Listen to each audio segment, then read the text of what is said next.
I am convinced that this is the best portable display. It's incredibly thin and compact, it's simple to use, with the sole exception of folding the stand, which we'll talk about, and it lasts. This one was manufactured in 2018, and I'd still buy it again today. The build and design are incredible. The back features a gorgeous metal design, which feels criminal to cover up when using the included case. That metal backing meets up in the front with a black plastic bezel, which surrounds the 15.6-inch screen. The whole thing is extremely thin, just around 8 millimeters or 0.32 inches, basically the same thickness as a pencil. It's also light. The whole thing with the case is only 2.5 pounds or 1,136 grams to be precise, and that's about 25% lighter than the current generation 15-inch MacBook Air for a little bit of context. There's a few different versions of stands and cases that ASUS sells along with this monitor. This particular one is known as the Smart Cover. It doubles as a case and a convenient stand when using the display. It has a nice leather outer material with a microfiber type of soft touch material on the inside to protect your screen and avoid scratches.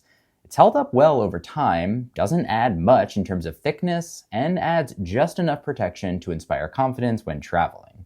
And travel is exactly where this excels. Before doing YouTube, I spent 8 years in public accounting and consulting where I traveled a ton. This was the second portable monitor that I tried in that span, and it was by far the better of the two. The other one, not to throw shade at them, was from AOC, and it was much larger and clunkier than this ASUS model. This thing fits beautifully in a backpack or other travel bag. Adding it obviously is going to add some size and weight, but it's not that much relative to the value that having a second screen on a trip can provide. It's less cumbersome than traveling with a second laptop, for example. Shout out to the traveling consultants out there with both a company machine and a client laptop. I feel you.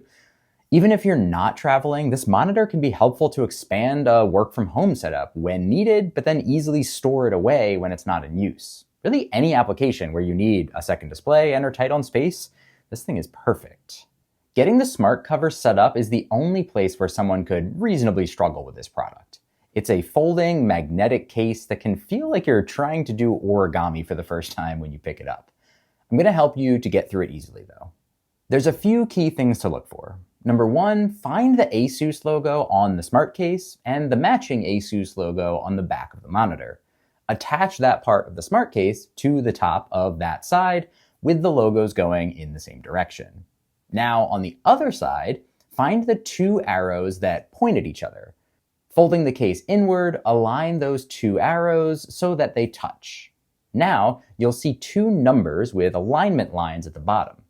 Take the bottom of the monitor and place it in either one. This gives you two different angles for your screen. See, that wasn't too bad, was it? Now that you have your monitor horizontal, you can also stand it up vertically. If you're just doing it for a moment, using the exact same setup will work, but it's clearly not very sturdy. So if you want a more permanent vertical setup, you're going to have to do a bit more origami work. First, detach that bottom part from the monitor. Remember those arrows that we stuck together last time? Remove that connection, but keep the other part of the fold attached. Now bring the bottom of the monitor over and connect it to this spot. This results in a V sticking out closer to the middle of the monitor. We're almost there. Notice that one side of the V has some additional folds to it. Push these in along the crease. Now, use this part of the stand as your base. This gives you a slight decline to the screen and makes a vertical orientation much more stable.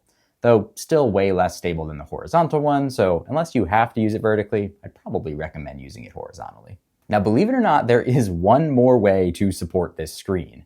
See the hole at the bottom corner? Simply toss a pen in there. I definitely recommend a sturdy metal one. And you can use this to stand the screen up either vertically or horizontally. It looks a little weird, but it works. Now that you've got your monitor set up, you can connect it to your computer. In the vast majority of cases, it should be a very simple plug and play. It requires just a single USB-C connection for power and display data, no separate power cable needed.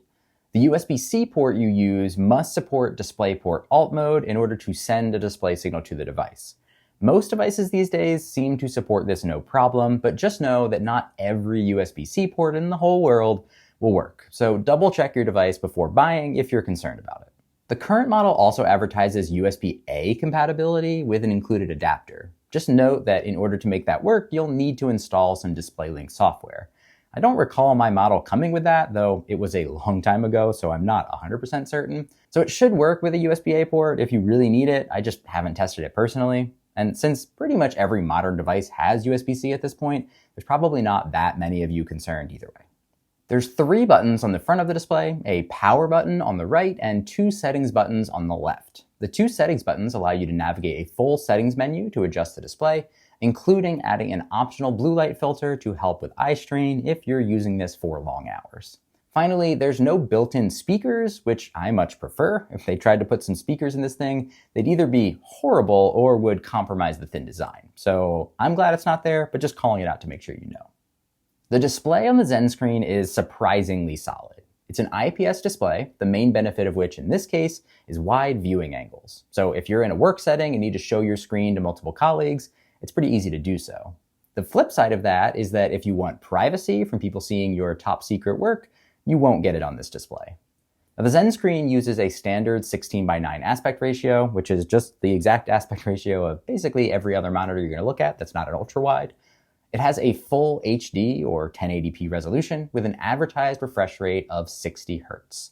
It's not capable of higher resolutions like 1440p or 4K. However, 1080p is likely plenty for a display this size. I mean, you tell me whether you think this looks okay or not. In addition to the monitor size being small enough where 1080p still looks pretty darn good, you're also probably not going to use a portable monitor like this for anything highly graphically intensive. When I traveled for work, this screen was used for email, web apps, spreadsheets, and PowerPoint. That's probably what most people will use it for. If you wanted to game on it, you technically could, but I don't know if I'd really want to test the capabilities in that way. Maybe just use a gaming monitor instead. You can pick up this exact ZenScreen model for a retail price of $229 and a current price on Amazon of $199. Even though this product was first made in 2017, I'd say it still holds up in 2025. There is definitely a reason why ASUS's portable monitors are some of the best-selling options out there. I love this monitor and don't think you can go wrong with it, but if you have some different needs, then check out the full ZenScreen lineup. There's newer versions that include touch functionality and even some dual screen options as well. And if you found this review helpful, then let me know by monitoring that like button and ensuring that it's pressed. Thank you guys so much for watching. I will see you in the next one.